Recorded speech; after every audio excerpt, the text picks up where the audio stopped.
Bonjour à tous, bienvenue dans l'interview. Notre invité est Denis Grimbergs, échevin, chargé notamment des finances et de la mobilité. Ce sont les deux thèmes dont on va pas le plus parler aujourd'hui. Bonjour. Bonjour. Échevin à Schaerbeek, bien sûr, membre du CDH. On va commencer par le conseil communal d'hier. Il a été un petit peu chahuté. Qu'est-ce qui s'est passé? Racontez-nous. Donc il y avait une interpellation citoyenne organisée à propos de la tarification des prestations, repas scolaires et garderies dans les écoles communales. D'une certaine façon, on sait très bien, il y avait là une interpellation qui était... Donc plusieurs parents sont venus, beaucoup de parents ça sont ressemblait un petit peu venus, à une manifestation. ça a un peu accompagné les échanges qui ont eu lieu de manière organisée avec une quasi-manifestation, ce qui rendait les choses relativement inaudibles. Et donc le bourgmestre a dû suspendre la séance. Voilà, le bourgmestre a dû faire preuve un peu d'autorité pour calmer un peu le jeu, pour qu'on puisse effectivement avoir le débat. Et d'une certaine façon, un certain nombre d'observations que les parents ont portées ont été prises en considération par la majorité. Jamais autant que ce qu'ils ne le souhaiteraient ou que ce que l'opposition souhaiterait, mais je pense quand même qu'on peut acter que dans cette affaire, le collège a reconnu un certain nombre de défauts du nouveau mécanisme qu'on avait mis en place et l'a corrigé. C'est l'échevin Michel Deherre qui porte ce projet-là. Ça veut dire quoi? Ça veut dire qu'on a reculé un petit peu et que donc c'est on a aménagé les dispositions et on peut dire qu'on a reculé un petit peu par rapport à la manière dont les choses avaient été peut-être trop brutalement organisées en début. On permet maintenant de payer en 10 fois, c'est ça? Voilà, à la fois parce qu'on permet le fractionnement et parce qu'on a changé aussi les différents modules de tarification. On voulait plus de souplesse dans le système, de ne pas être obligé de prendre la garderie du matin, le repas, systématiquement dissocier un certain nombre de prestations qui pouvaient, et dissocier les jours de ces prestations. Plus de souplesse dans les choix. Plus de souplesse dans les choix. Si on a changé, ça veut dire que le projet de départ n'était pas très bon et que les parents ont eu raison de protester? Ça veut dire que les parents ont eu raison, en tous les cas, de faire savoir qu'il y avait des problèmes et qu'on les a pris en compte. On aurait sans doute dû faire les choses avec plus de concertation. Michel Deherre l'a reconnu. Alors ça, c'était le dossier frais de garderie qui animait quand même un petit peu la vie locale depuis la rentrée de septembre. Il y a un autre problème récurrent à Schaerbeek, ce sont les problèmes de stationnement. Et donc notamment trouver une place pour mettre son auto le soir. C'est un vrai casse-tête. Il y a même déjà eu des vidéos sur la question. Vous avez trouvé une solution ou pas? Bon, je ne vais pas avoir la prétention de dire qu'on a trouvé la solution. On a mis en œuvre un certain nombre de dispositions qui permettraient de trouver des solutions. Le principe est assez simple. On le sait bien. Il y a des places de stationnement qui ne sont pas utilisés le soir, dans les bureaux, dans les commerces, dans les grands commerces.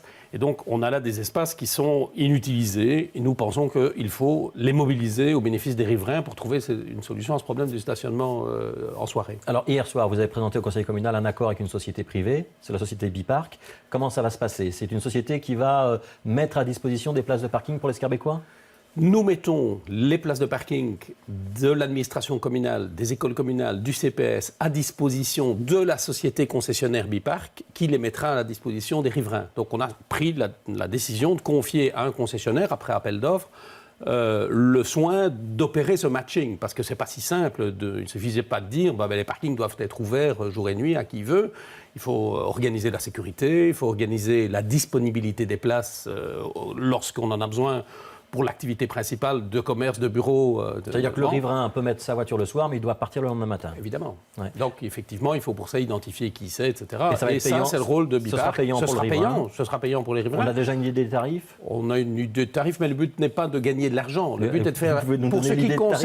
Pour ce qui nous concerne, parce qu'on a une idée de tarifs pour les malheureuses 160 places que la commune met en concession. Mais il y a 3000 places, plus de 3000 places qui sont dans le secteur privé. Notre but, c'est de montrer, avec nos 160 places, qu'on peut avancer dans ce mécanisme, qu'il est même productif de recettes pour celui qui en est propriétaire et qui ne coûte pas effectivement trop cher aux riverains. Le but n'est pas effectivement de faire peser une charge. Il faut trouver des clients. Les gens, on ne va pas leur imposer de prendre Donc là, c'est un test, parkings. on peut dire ça comme ça, sur une grosse centaine de places. Donc il y a notamment les places du CPS et le parking de l'école 6, notamment. De l'agriculture. Si ça marche, vous espérez qu'il y ait des partenaires privés. Vous pensez à quelle société qui aurait un gros parc de parking qui pourrait de l'Est, Colruyt, mais aussi les sociétés de bureaux. Je vous dis, il y a 3000 places qui aujourd'hui, on va être clair, sont taxées lourdement, à peu près 200 € par an.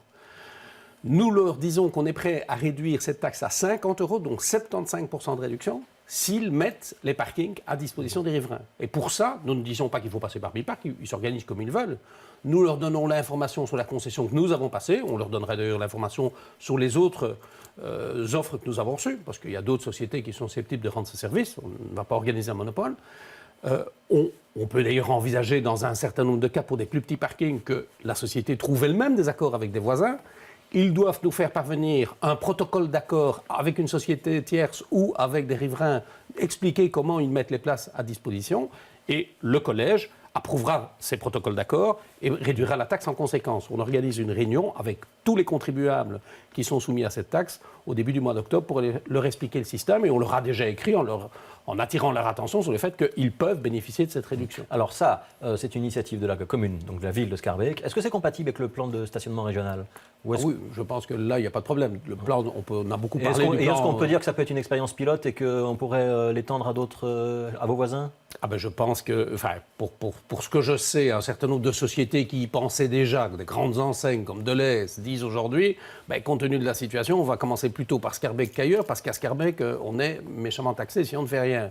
Donc c'est ça qu'on a voulu créer, c'est l'incitant. On est obligé de passer par le bâton pour effectivement essayer que les sociétés se mettent à réaliser l'opération. Mais je pense effectivement, quand ils l'auront fait chez nous, il n'y a pas de raison que le même type de dispositif ne soit pas ouvert dans d'autres quartiers où il y a des nécessités pour les riverains. Question pratique pour les Schaerbeekois. Je suis Schaerbeekois, j'ai envie de profiter de ces places de parking. À qui je m'adresse aujourd'hui? C'est pour quelle date qu'on va pouvoir lancer réellement le dispositif? Alors je pense que pour ce qui concerne nos 160 places, on va lancer le dispositif progressivement parce qu'il y a des équipements qui sont nécessaires. Donc le concessionnaire, il va commencer par prendre les mesures en termes d'équipement, y compris l'organisation des badges, etc., tout le système. On va donc progressivement informer les Schaerbeekois dans le Schaerbeek Info sur ce qui sera possible et ils passeront par Bipark. Une partie, semble-t-il, déjà dans les 2 mois et une autre partie progressivement dans l'année qui vient. Alors vous êtes échevin de la mobilité, vous êtes aussi échevin des finances. C'est dur le budget à Schaerbeek, encore et toujours? Oui, la situation budgétaire et comptable de la commune est très difficile. Il ne faut pas s'en cacher. On a mis, je dirais, en tous les cas moi qui suis nouveau dans l'équipe, un peu de temps pour voir clair. Je pense qu'aujourd'hui, on a approuvé les comptes du CPS et de la commune hier pour 2012. Donc on a une situation de départ définitive maintenant. Elle n'est pas très bonne. J'ai lu que vous auriez perdu 50 millions en 6 ans, c'est exact? C'est un peu exagéré, c'est ce que l'opposition raconte en faisant un calcul un peu compliqué. D'une certaine façon, moi je ne suis pas comptable de ce qui s'est passé précédemment. Donc, vous êtes nouveau dans la majorité. Je suis nouveau dans la majorité, donc je pourrais dire que c'est la majorité précédente qui a commis toutes les erreurs. Je pense qu'il faut un peu nuancer les choses. Mais c'est clair que si on a pris un certain nombre de mesures dès maintenant pour réduire le volume des dépenses et pour augmenter les recettes, c'est bien parce que la situation de départ n'est pas excellente, il ne faut pas s'en cacher, et que donc il fallait corriger les mesures qui ont... Est-ce que vous pourriez imaginer de faire comme Anderlecht, baisser les impôts sur l'IPP, l'impôt des personnes physiques, et augmenter le précompte mobilier? Est-ce que ça, c'est une piste que vous pourriez suivre? Le précompte immobilier, c'est ce qu'on fait à Schaerbeek depuis longtemps. Donc on a déjà augmenté terriblement le précompte immobilier. Je pense qu'on ne sait plus l'augmenter plus, donc je vais dire clairement que notre volonté, il est plus haut. Notre volonté, c'est de ne plus d'augmenter le précompte immobilier. On espère même pouvoir progressivement refaire baisser le taux en travaillant sur la base taxable. Parce qu'aujourd'hui, on a une base qui n'est pas parfaitement équitable. Les revenus cadastraux des habitations, etc., sont assez anciens, disparates. Et on peut espérer que, moyennant une meilleure documentation au ministère des Finances, on puisse avoir une base. Il y aura des augmentations d'impôts dans la législature à Schaerbeek? Ils ont eu lieu. Donc il n'y en aura pas d'autres. Mon sentiment, c'est qu'il n'en faut pas d'autres. Il faut continuer à travailler sur les dépenses et il faut obtenir la solidarité régionale. Ça, c'est clair qu'il y a des décisions qui doivent être prises à la région pour aider Schaerbeek, comme d'ailleurs d'autres communes qui connaissent des problèmes relativement comparables. Alors, il nous reste 2 minutes. Je voudrais qu'on parle d'abord du tracé du métro. Donc le gouvernement régional a retenu 3 tracés. Théoriquement, c'est pour 2022, si tout va bien. Les tracés sont acceptables pour la commune ou pas? Oui, on est même très content. Vous vous souviendrez qu'il y a eu une petite polémique en début d'année parce qu'on voulait s'assurer que le tracé prenne bien en compte la desserte de la place Collignon. C'est là où il y a la maison communale. Là où il y a la maison communale, le centre de la commune, le centre battant de la commune. Donc on voulait un peu redresser par la même occasion cet espace public de qualité qui est central. Bien, aujourd'hui, je suis très heureux que les 3 propositions qui sont à l'étude envisagent toutes les 3 de passer effectivement par la place Collignon. Il y a encore un doute au-dessus. Il y a un des tracés qui est préférable pour vous ou pas? Non, il y a encore un doute entre, je dirais, Helmet, la place d'Helmet et le Square Riga. Donc c'est là que pour l'instant, le débat a eu lieu. Je pense qu'il faut laisser les techniciens étudier les options qui sont effectivement sur la table et on verra les meilleures options, notamment en termes de desserte pour les habitants. C'est quand même la première chose. Il faut faire un métro qui puisse desservir les quartiers. Mais aussi en termes de gestion des chantiers, c'est aussi très important qu'on n'ait pas pendant 10 ans des travaux insupportables pour les riverains. Bras de fer avec la STIB autour du tram 62. Vous aviez menacé de tout bloquer, d'aller en justice, etc. Et finalement, tout ça. Moi, je suis très peu menaçant. La commune s'est dégonflée ? Non, je pense qu'on a eu un bon débat avec la STIB. Qui nous a expliqué que pour faire face aux problèmes qu'il reconnaissait comme étant effectivement sérieux, il fallait procéder à un investissement à Place Mézère. Et on a quelque part profité du débat sur le montant de cet investissement qui est quand même assez considérable pour leur dire, si c'est pour faire cet investissement-là, plus de 3 millions d'euros, autant que ça serve à une ligne 62 qui offre réellement une desserte de qualité. Aujourd'hui, la ligne 62, c'est un peu un moignon. Ça part de Da Vinci, même pas tout à fait l'OTAN, et ça va jusqu'à la place des bienfaiteurs. L'idéal, ce serait que ça aille jusqu'à la gare du Nord.